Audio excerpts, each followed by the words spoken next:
YS Jaganmohan Reddy మనసారా నవ్వినా సరే Telugu Desam party వాళ్ళు తట్టుకోలేకపోతున్నారు. కూటమి ప్రభుత్వం ఇంత ఘన మెజారిటీతో అధికారంలోనికి వచ్చింది. వైసీపీకి 11 సీట్లు వచ్చాయి. అయినా సరే జగన్మోహన్ రెడ్డి నవ్వుతూ కనిపించడం ఏంటి అన్నంతగా తెలుగుదేశం పార్టీ వాళ్ళు ఆవేదన చెందుతూ ఉంటారు. చెన్నైలో నిన్న వైఎస్ రెడ్డి కుమారుడి వివాహం జరిగింది. తమిళనాడులోని చాలా ప్రముఖులందరూ వచ్చేశారు. ఈ వివాహం చూసిన తర్వాత ఆ వివాహానికి హాజరైన వ్యక్తుల్ని వాళ్ళంతా జగన్మోహన్ రెడ్డి దగ్గరకు వచ్చి చాలా ఆప్యాయంగా పలకరించడం ఇవన్నీ చూసిన తర్వాత తెలుగుదేశం పార్టీ సోషల్ మీడియా నిన్నటి నుంచి ఒకటే ఆవేదన చెందుతోంది. ఇది తెలుగుదేశం పార్టీకి అనుకూలంగా ఉండే ఒక వెబ్సైట్. రోజు జగన్మోహన్ రెడ్డి మీద వ్యతిరేకంగా కథనాలు రాస్తూనే ఉంటుంది తోచినట్టుగా. ఈ వెబ్సైట్ రాసిన కథనం సారాంశం ఏంటంటే, వైసీపీ ఆత్మవంచనకు గురవుతోంది. చెన్నైలో ఒక వివాహం జరిగింది. ఆ వివాహానికి ఎంతో మంది వస్తూ ఉంటారు. వాళ్ళంతా వివాహాల్లో పలకరించడం అనేది చాలా కామన్ గా జరుగుతుంది. కానీ దాన్ని కూడా వైసీపీ వాళ్ళు ఘనంగా ప్రచారం చేసుకుంటూ ఉన్నారు అని ఆవేదన వ్యక్తం చేసింది. సరే, అంతటితో ఆగిందా అంటే, ఈ కథనంలో బాగా గమనిస్తే అనిల్ రెడ్డి అని రాశారు. అనిల్ రెడ్డి చెన్నైలో ఉంటారు. ఆయన ఒక పెద్ద పారిశ్రామికవేత్త. ఆయనకున్న పరిచయాల కారణంగా రకరకాల పెద్ద పెద్ద వాళ్ళంతా వచ్చారు. దానికి జగన్మోహన్ రెడ్డికి ఏంటి సంబంధం అనేది ఈ కథనం సారాంశం. అనిల్ రెడ్డి అని రాశారు కానీ వైఎస్ రెడ్డి అని రాయలేదు. ఎక్కడా కూడా ఈ అనిల్ రెడ్డి అనే ఆయన జగన్మోహన్ రెడ్డి పెదనాన్న జార్జి రెడ్డి కుమారుడు అని కూడా రాయలేదు. ఎందుకంటే వైఎస్ అని రాస్తే, ఓహో, తమిళనాడులో కూడా వైఎస్ఆర్ ఫ్యామిలీకి ఇంత పలుకుబడి ఉందా, ఇంత పెద్ద పెద్ద వాళ్ళు వచ్చేంత స్థాయిలో వీళ్ళ ఇన్ఫ్లుయెన్స్ అక్కడ ఉందా అని ఎక్కడ తెలుగు తమ్ముళ్ళు కంగారు పడతారు అని ఎక్కడా కూడా వైఎస్ అనే పేరు రాయలేదని. దాంతోపాటు ఆయన జగన్మోహన్ రెడ్డి పెదనాన్న కుమారుడు అని కూడా రాయలేదు. అంటే ఎవరో చెన్నైలో పెద్ద వ్యాపారవేత్త, ఆయనకు ఉన్న పరిచయాల కారణంగా వీళ్ళంతా వచ్చారు అని అనుకోవాలి అన్నది ఈ కథనం సారాంశం ఉద్దేశం.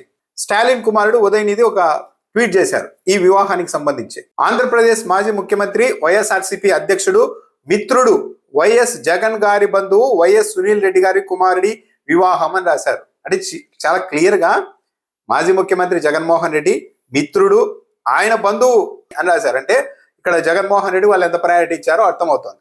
జగన్మోహన్ రెడ్డితో దిగిన ఫోటోను కూడా స్టాలిన్ కుమారుడు పోస్ట్ చేశారు. వివాహానికి చాలా మంది వస్తూ ఉంటారు. వాళ్ళంతా అక్కడ పలకరించుకోవడం అనేది చాలా మర్యాదపూర్వకంగా జరుగుతుంటుంది.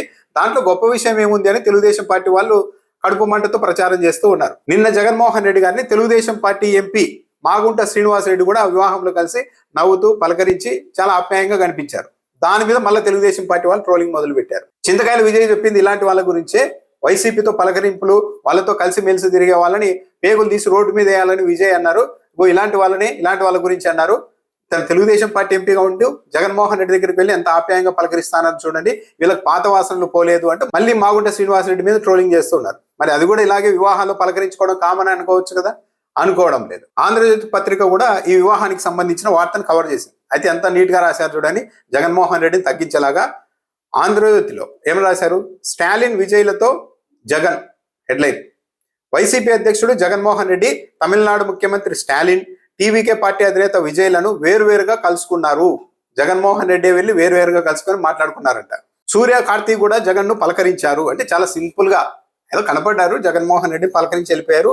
అది కూడా మళ్ళీ స్టాలిన్ దగ్గరికి, విజయ్ దగ్గరకు వచ్చేసరికి జగన్మోహన్ రెడ్డి వెళ్ళి వేరువేరుగా కలుసుకున్నారు అని రాశారు ఆంధ్రజ్యోతిలో. అంటే జగన్మోహన్ రెడ్డిని ఎంత డౌన్ చేయాలి అన్న దాని మీద వీళ్ళు పనిచేస్తున్నారని దీన్ని బట్టి అర్థమవుతుంది.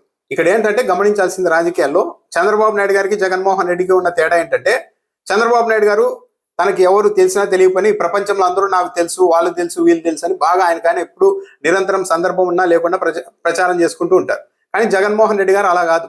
తనకి ఎవరు తెలిసారు, ఎవరు తెలియదు, ఇవన్నీ చెప్పుకోరు. ఆయన ఆ స్నేహాల్ని, ఆ బంధాలని అలా మెయింటైన్ చేస్తూ ఉంటారు. అలా చెప్పుకోకపోవడం వల్ల తెలుగుదేశం పార్టీ వాళ్ళు అసలు జగన్మోహన్ రెడ్డికి ఎవరు తెలియదు, ఈ దేశంలో ఎవరితోనూ పరిచయాలు ఉండవు, ఆయన ఒంటరి అన్నట్టుగా ప్రచారం చేస్తూ వస్తూ ఉంటారు.